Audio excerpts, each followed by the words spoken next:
Commander Vextal stared at the screen with growing confusion. The sensors showed something that should not exist. Energy readings came from the Kepler 442 system, a place marked as dead for over 300 years. His scaled fingers tapped against the command chair as he studied the impossible data. "Are you certain these readings are correct?" he asked his science officer. Lieutenant Kendor checked the instruments twice before nodding his large head. "Yes, Commander. The energy patterns are very strong. They come from artificial sources, not natural ones. Someone built these things." Vextal felt his breathing quicken. The Empire's records were clear about this system. During the Great Purge, Imperial forces had swept through this region and found nothing but empty space and dead rocks. No intelligent life, no technology, no threats to the Empire's expansion. "Take us closer," he ordered, "but keep weapons ready and shields up." The Harbinger's Edge moved through space toward the fourth planet. As they approached, the crew fell silent. Massive structures floated in orbit around the world below.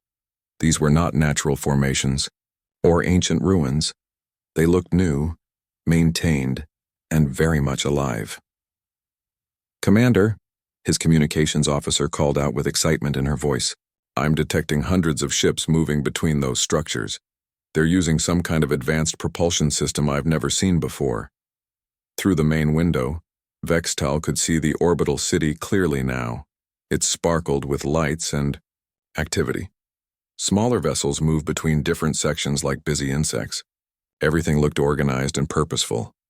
"How many life signs?" he asked. "Billions, sir. The planet below shows even more activity. Cities, farms, industrial areas. This is a fully developed civilization." Vextal's mind raced. The Empire's maps showed this system as empty. Their historical records indicated no intelligent species had ever lived here. Yet now, he stared at proof of a thriving society that rivaled anything in Imperial space. Far below on the planet's surface, Captain Jake Morrison watched his instruments with calm attention. The human settlement had been tracking the Imperial ship for 3 days as it approached their system. This was the moment his people had prepared for since their ancestors first arrived here centuries ago. "Lisa, are you seeing this?" He spoke into his communicator. Mayor Lisa Campbell's voice came back clear and steady from Haven Station, the main orbital city. "Yes, Jake, right on schedule. Just like the old stories said it would happen." Jake nodded as he looked out at New Denver, the city he had grown up in. 300 years ago, his great-great-grandmother had been one of the refugees who fled Earth when the Empire came. She had told stories about this day, when the Empire would find them again. The humans had not spent those centuries hiding, in fear. They had built, learned, and grown strong. Every child learned the history. Every adult knew their role. When the Empire returned, humanity would be ready. "Send the message to all colonies," Lisa commanded from her station. "Code 7. The Empire has found us." Across 7 star systems, hidden human settlements received the signal. Colony ships that had been disguised as asteroid miners powered up their real systems. Space stations that looked like research outposts activated military-grade shields and weapons.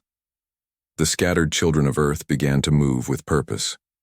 Back on the Imperial ship, Commander Vextal received an incoming transmission. The voice that spoke was clear and used perfect Imperial standard language. "Imperial vessel, this is Captain Jake Morrison of the New Horizon colony ship. We welcome you to the Kepler system. Please state your intentions." The bridge fell completely silent. Vextal stared at his communications officer, who looked just as shocked as he felt. The voice had spoken with the accent of someone born in the Empire's core worlds, but the name was clearly alien. "How do they know our language?" "Lieutenant," Kendor whispered. Vextal activated the response channel. "This is Commander Vextal of the Imperial Navy vessel Harbinger's Edge. We were not aware of any authorized settlements in this system. What species are you, and by whose authority do you occupy Imperial space?" A pause followed. Then Jake's voice returned with something that sounded almost like amusement. "We are human, Commander. As for authority, we were here first. Our people arrived in this system over 300 years ago." The word human hit the bridge like a physical blow. Every Imperial officer knew that name from their history lessons. Humans were the species that had refused to submit to Imperial rule. The Empire had spent years hunting them down and eliminating them during the Great Purge. Official records stated that the last human had died over 200 years ago. Impossible, Vextal said, more to himself than to his crew. Humans are extinct. The Empire confirmed their complete elimination decades ago. Jake's voice came back with a tone that was definitely amused now. Well, Commander, it seems your information is a little out of date. We've been here the whole time, watching and waiting. We knew you would find us eventually. On Haven Station, Admiral Susan Blake arrived at the command center where Lisa Campbell coordinated the response. Blake was the elected leader of all human colonies, chosen for her experience and wisdom. She had spent her entire life preparing for this moment. Status report, she said as she took her position. 1 Imperial reconnaissance vessel, medium class. They seem surprised to find us here, Lisa reported. Jake is handling first contact protocols. Blake nodded and activated the main communication array. Her voice would now reach the Imperial ship directly. Commander Vextal, this is Admiral Susan Blake, representing the United Human Colonies. We request a formal meeting to discuss our mutual situation. We have much to talk about. In the depths of space, Vextal realized his simple reconnaissance mission had become something much larger.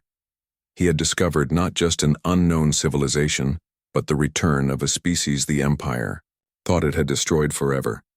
The humans were not only alive but seemed to have been expecting this encounter. As he looked at the thriving orbital city and the organized activity throughout the system, one thought dominated his mind. If humans had survived here for 3 centuries without the Empire knowing, what else had they accomplished? And more importantly, what did they plan to do now that they had been found? The discovery would change everything.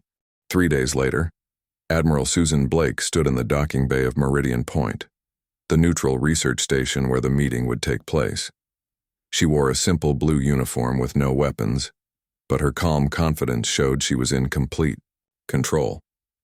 Next to her stood Chief Engineer Carl Rodriguez, a man who knew Imperial technology better than most Imperial engineers. On her other side was diplomat Helen Brooks, chosen because she had spent 20 years studying Imperial customs and culture. The Imperial shuttle approached slowly, its dark metal hull reflecting the station's lights. Blake watched through the clear walls as Commander Vextal and his aide Lieutenant Kreenox prepared to dock. She could see the tension in their movements even from a distance. Remember, she said quietly to her companions, they expect to find desperate survivors begging for mercy. Let's show them something different. The airlock opened with a soft hiss. Commander Vextal stepped through first, his tall frame covered in the dark green uniform of the Imperial Navy. His reptilian features showed surprise as he looked around the docking bay. Everything was clean, modern, and clearly well-maintained. Lieutenant Kreenox followed close behind, her forearms carrying recording equipment and communication devices. Her large eyes took in every detail of the station's interior. Like her commander, she had expected to find primitive conditions, not technology that looked as advanced as anything in Imperial space. Admiral Blake, Vextal said with a formal bow. I thank you for agreeing to this meeting. Blake returned the bow with exactly the right depth for an Imperial military greeting. Commander Vextal, Lieutenant Kreenox, welcome to Meridian Point. Please follow me to the conference room. As they walked through the station's corridors, Vextal noticed details that disturbed him. The walls showed no signs of age or wear. The lighting system used technology he did not recognize. Most importantly, everything worked perfectly. This was not the desperate outpost of struggling survivors. The conference room contained a simple table with chairs designed for both human and Imperial body types. Large windows showed the view outside, where human ships moved in organized patterns around the station. Each vessel was sleek, fast-looking, and clearly built for efficiency. Before we begin, Blake said as they took their seats, I want to show you something. She activated a wall screen that displayed a star map. Red dots marked Imperial territory, while blue dots showed something else entirely. Bextal felt his breathing stop as he realized what he was looking at. "These are all human colonies?" he asked. 7 star systems, 43 worlds, over 2 billion people, Carl Rodriguez answered. "We've been busy for the past 3 centuries. Lieutenant Kreenox checked her recording equipment to make sure it captured everything. This information would shock the Imperial High Command. The Empire had believed it was dealing with one small settlement, not a multi-system civilization." Helen Brooks leaned forward with a friendly smile. "We know this comes as a surprise, Commander. Your records show humans as extinct, but as you can see, those records were incomplete." Bextal struggled to process what he was hearing. "How did you remain hidden for so long?" "The Empire has sensors throughout this region of space." Blake touched another control and the screen changed to show technical specifications. "We learned to hide in plain sight. Our colonies look like natural formations from a distance. Our ships use stealth technology developed from studying Imperial patrol patterns. We've been watching your movements for generations." The Imperial Commander felt a chill run through his body. "You've been spying on the Empire?" "Learning from you would be more accurate," Carl said with a slight grin. "Your technology, your languages, your military tactics. We've had centuries to study everything about Imperial civilization." Helen pulled out a small device and placed it on the table. Vextal's eyes widened as he recognized it as an Imperial communication unit, but modified with additional components he had never seen before. "This device has been recording Imperial fleet communications for the past 50 years, she explained. "We know the position of every major Imperial ship, the location of every base, and the details of every military operation in this sector." Lieutenant Kreenox made a concerned sound deep in her throat. "You've been listening to our secure channels?" "Your encryption was challenging at first," Carl admitted. "But we had a lot of time to work on it. Human mathematicians are quite good at solving puzzles." Blake saw the growing alarm on the Imperial officers' faces and decided to calm the situation. "Please understand, we use this information only for defense. We never attacked Imperial forces or interfered with your operations. We simply wanted to make sure we would be ready when you found us." Vextal tried to regain his composure. As an Imperial officer, he had a duty to perform. "Admiral Blake, regardless of how long you have been here, this system falls within Imperial space.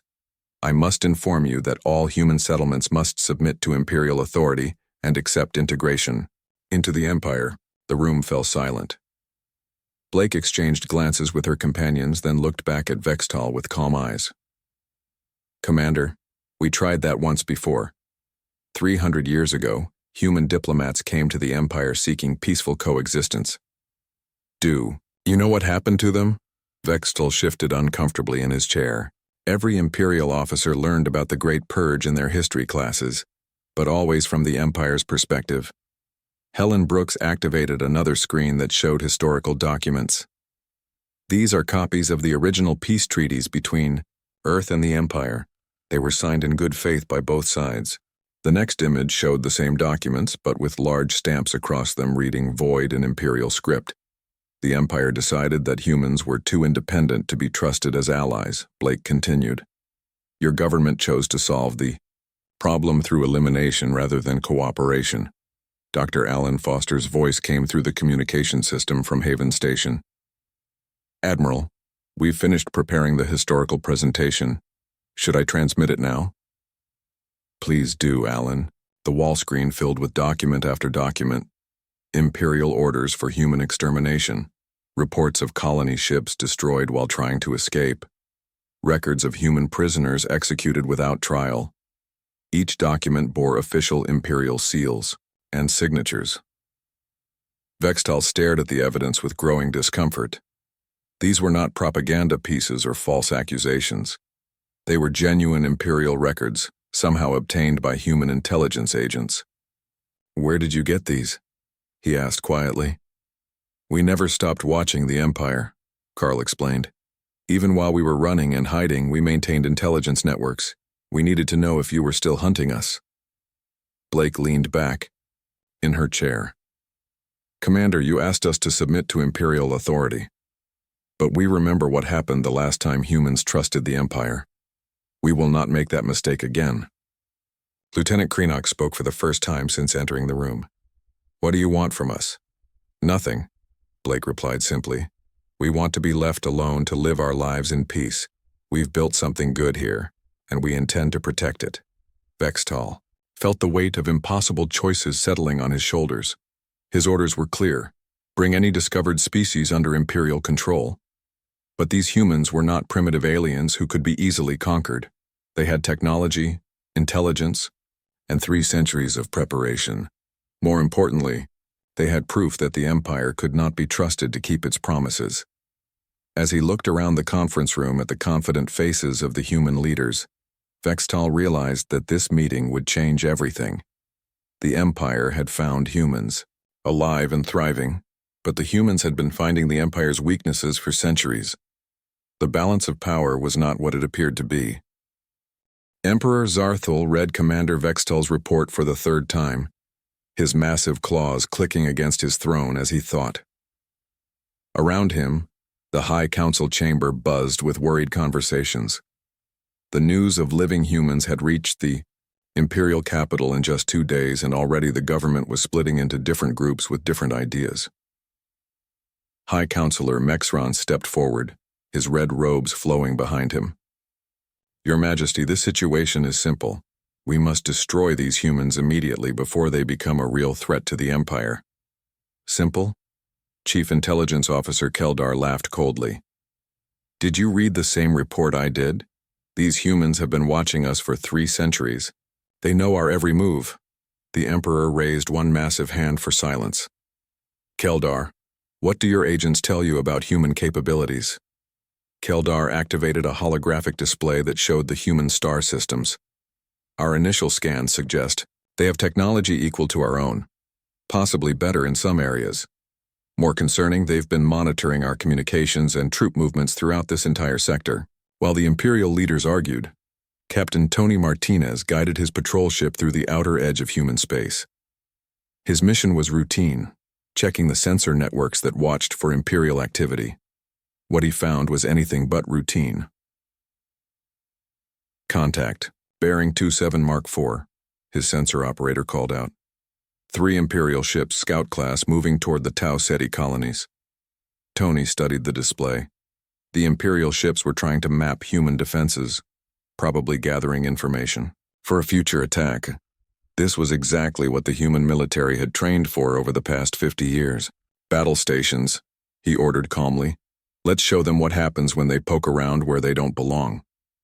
The human patrol ship moved to intercept the Imperial scouts.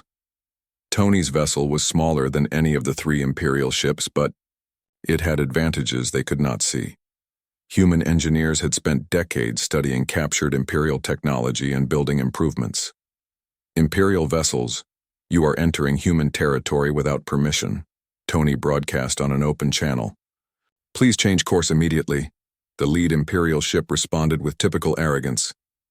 Unknown vessel, you will move aside. This space belongs to the Empire by right of conquest. Tony smiled grimly. I'm afraid you're mistaken. This space belongs to us, and we're prepared to defend it. The Imperial commander clearly thought one small human ship posed no real threat. He was wrong. Tony's ship accelerated toward the Imperial formation with speed that shocked the enemy pilots. Before they could react, human weapon systems locked onto all 3 ships simultaneously. The brief fight that followed changed everything. Both sides thought they knew about each other. Tony's ship moved with impossible agility, dodging Imperial weapons while its own guns found their targets with perfect accuracy. Within minutes, all 3 Imperial scouts were disabled, their engines dead, and their weapons offline. Imperial ships, this is Captain Martinez. Your vessels are disabled, but your crews are safe. Repair ships are on the way to tow you back to the border. Next time, ask before entering our space. Back on Haven Station, Colonel Nancy Williams received Tony's battle report while overseeing the activation of defensive systems that had been hidden for decades. All across human space, military installations disguised as mining operations or research stations were powering up their real equipment. How long until all systems are online? Admiral Blake asked as she entered the command center. 6 hours for full activation, Nancy replied. "But the primary defensive networks are ready now. If the Empire wants a fight, we can give them one." Nancy had spent her entire career preparing for this moment. Every human military officer trained with the assumption that someday the Empire would find them, and war would follow. Unlike their ancestors who had fled Earth unprepared, these humans were ready. Engineer Pete Johnson worked frantically in the communications center, making final adjustments to the long-range transmitter array. This system had taken 20 years to build and could send messages instantly across dozens of star systems. "Admiral," he called out as Blake approached. "The network is complete. For the first time since we left Earth, all human colonies can coordinate in real time." Blake activated the master communication panel. "This is Admiral Blake to all human colonies. Code Red protocols are now in effect. The Empire has found us, and they are not here to make friends. Prepare for possible military action." Responses came back immediately from colony leaders across 7 star systems. Captain Linda Hayes from New Austin Colony reported her ships ready for combat. Director Gary Foster from the Industrial Worlds confirmed that weapons production was at maximum capacity. Commander Rachel Davis from the Outer Rim settlements said her long-range scouts were tracking Imperial fleet movements. The Emperor had thought he was dealing with one lost human settlement. The reality was far more complex. Blake was coordinating with a network of colonies that spanned more space than some entire Imperial sectors. Back in the Imperial capital, new reports arrived every hour. Intelligence officers brought news of human ships appearing in systems previously thought empty. Sensor networks detected massive energy sources that had been hidden for centuries. Most disturbing of all, Imperial communication channels were reporting interference from unknown sources. "They're jamming our communications," Keldar reported to the Emergency Council session. "Somehow the humans have the ability to disrupt our command networks across multiple sectors." High Counselor Mexron slammed his fist on the council table. "This proves they are a threat that must be eliminated immediately. Send the Second Fleet with orders to destroy every human settlement." "And what if we lose?" asked Defense Minister Koltar quietly. "These humans have had 3 centuries to prepare. They know our tactics, our technology, our weaknesses. A failed attack could trigger a wider rebellion throughout the Empire." The Emperor considered the options carefully. The Empire had faced rebellions before, but never from a species that had been preparing for war for 300 years. Every other conquest had been against primitives or unprepared civilizations. This was different. "Your Majesty," a communication officer interrupted, "we're receiving a transmission from the human colonies. It's being broadcast on all frequencies throughout Imperial space." The message that followed shocked everyone in the chamber. Admiral Blake's voice came through clearly, speaking perfect Imperial standard with confidence and authority. "People of the Empire, this is Admiral Susan Blake of the United Human Colonies. 3 centuries ago, your government told you that humanity had been completely destroyed. This was a lie. We survived, we built new worlds, and we prospered. Today, your leaders discovered our existence and immediately demanded our surrender. We refuse." The transmission continued with images of thriving human cities, advanced spacecraft, and happy families living in peace. The contrast with Imperial propaganda about the necessity of conquest was obvious and intentional. "We do not seek war with the Empire, but we will not submit to slavery. Any species that wishes to live free is welcome to join us. The age of Imperial domination is ending." In his throne room, Emperor Zarthul realized that everything had changed. The humans had not simply survived. They had built something that challenged the very foundation of Imperial power. Worse, they were broadcasting their success to every oppressed species in the Empire. The discovery of living humans was about to become the spark that set the galaxy on fire. Dr. Karen Thompson stepped off her ship at Haven Station with a feeling of history being made. She had traveled from the distant Proxima colonies, the farthest human settlement from Imperial space. Behind her came representatives from every human world, all arriving for the Emergency Council meeting that would decide humanity's future. The sight of so many colony ships gathering at Haven Station would have shocked any Imperial observer. Each vessel represented thousands of people who had built new lives far from their original home.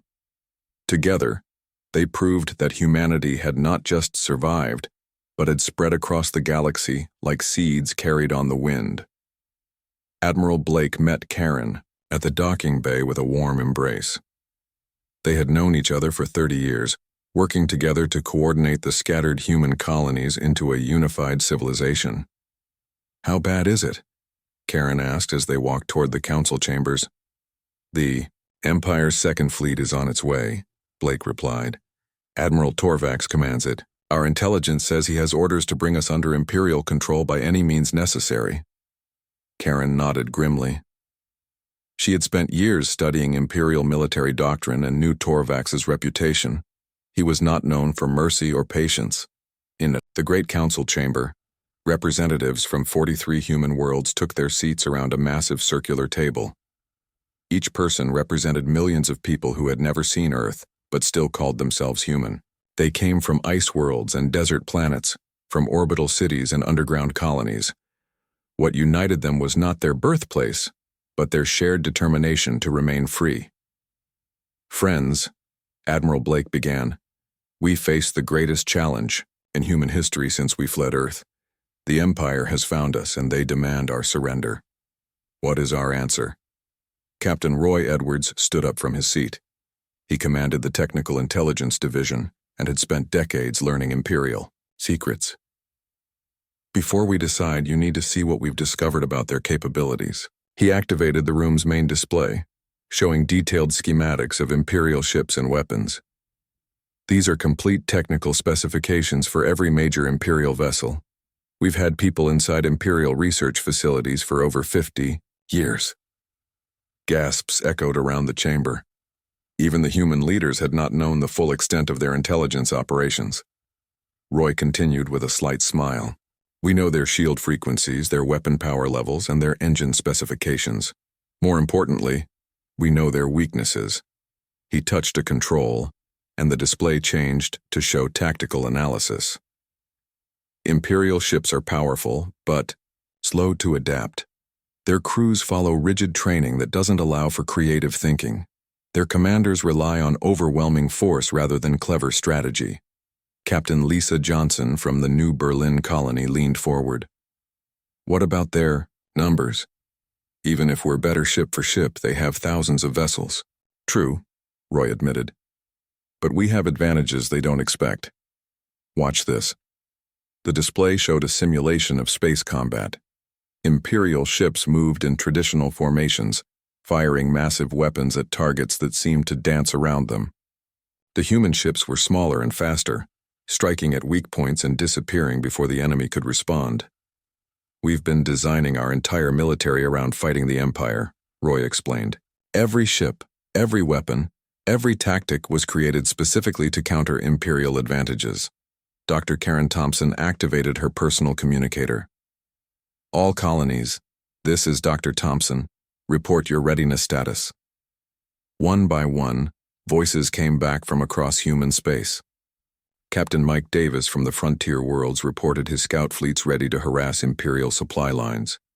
Director Sarah Wilson from the Industrial Colonies confirmed that weapons production was at maximum output. Commander Jim Foster from DWE, the Agricultural World, said his people were prepared to feed human forces throughout a long war. Admiral Blake listened to each report with growing confidence. The Empire expected to find desperate survivors who would beg for mercy. Instead, they had discovered a civilization that had spent 3 centuries preparing for exactly this moment. Meanwhile, Admiral Torvax stood on the bridge of his flagship, Divine Authority, as the Second Fleet moved toward human space.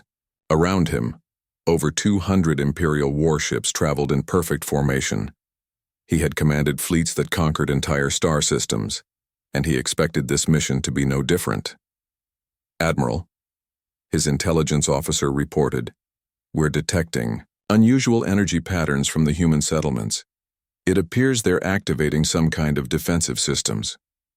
Torvax studied the sensor readings with interest. The energy levels were higher than expected for a primitive colony, but still, nothing that concerned him. The Empire's fleet could destroy planets if necessary. "Send a message to their leaders," he ordered.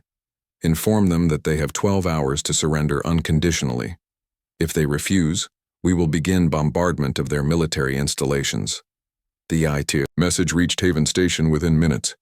Admiral Blake read it aloud to the Human Council, and the response was immediate and unanimous.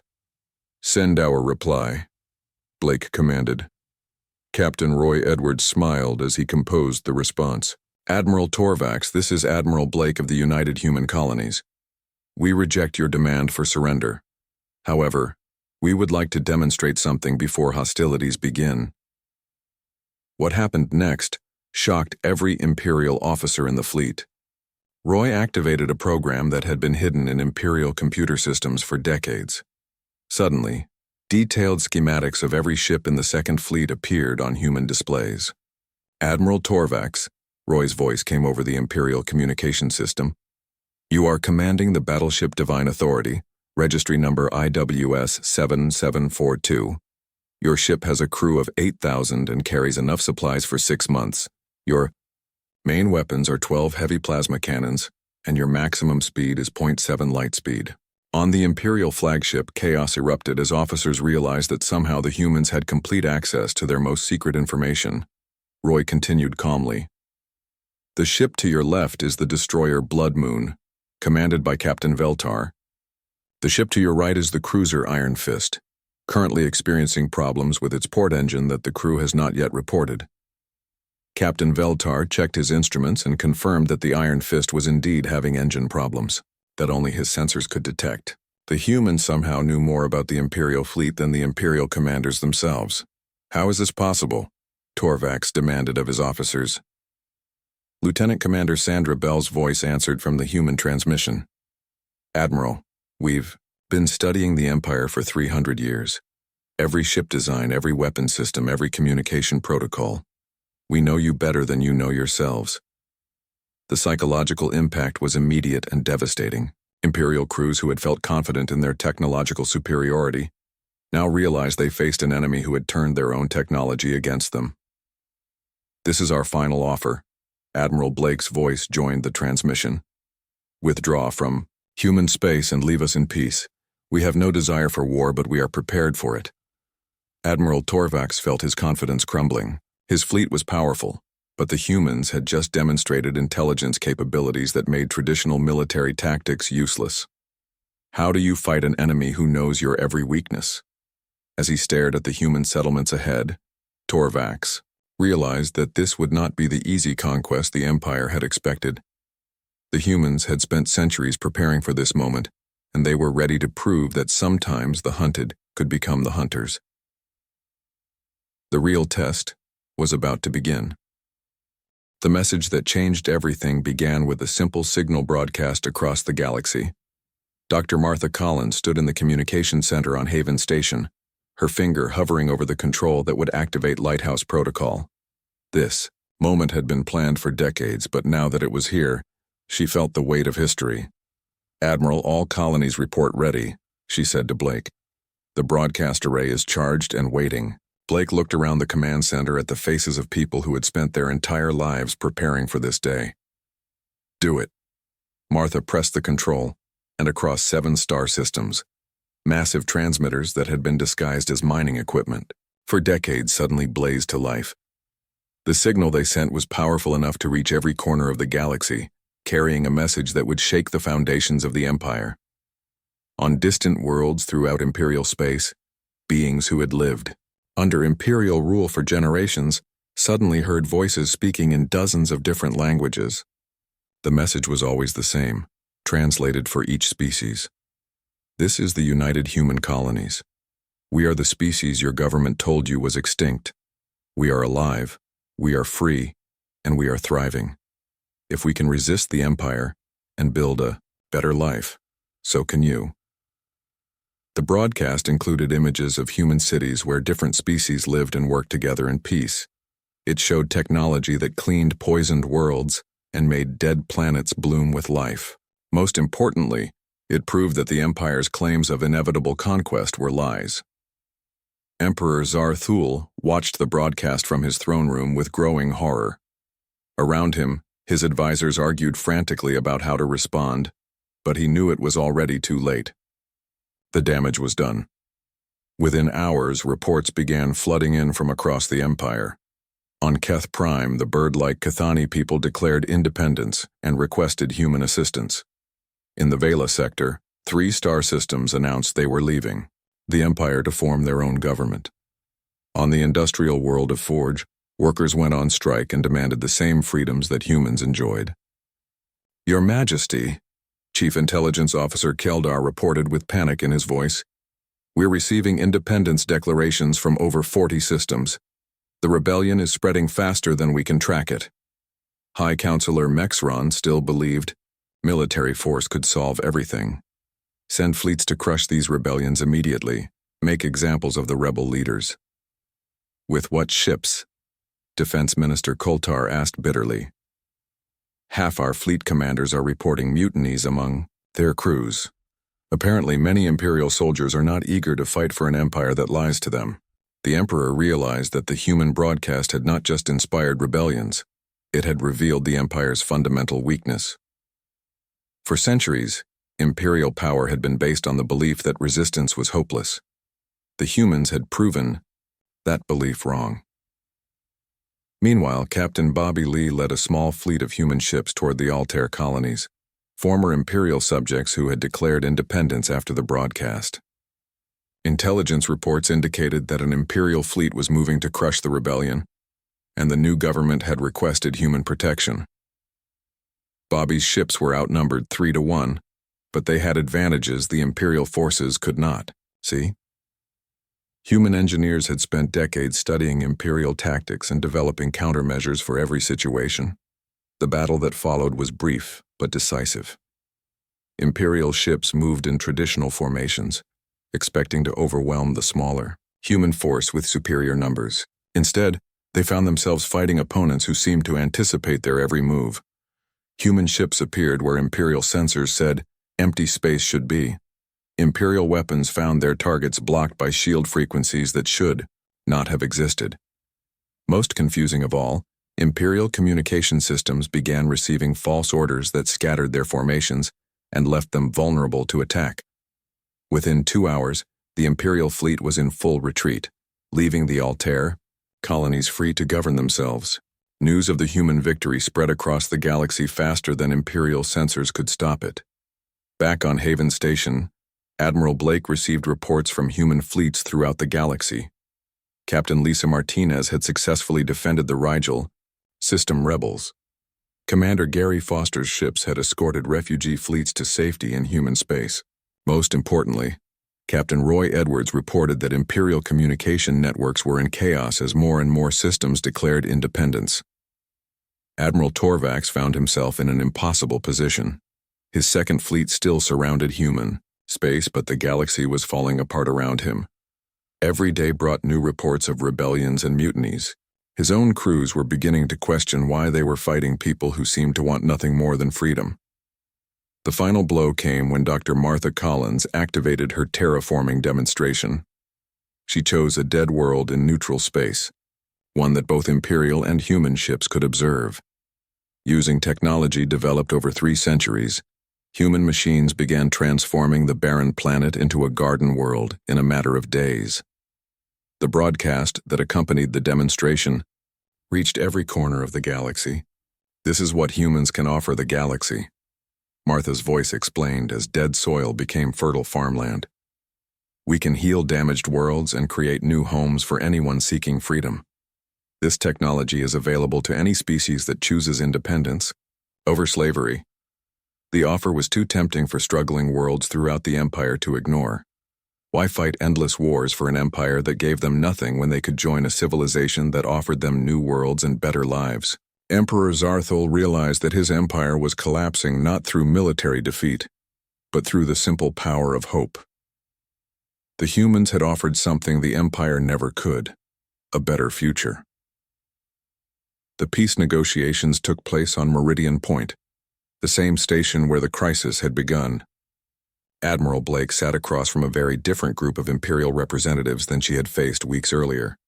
The Empire's position had changed dramatically.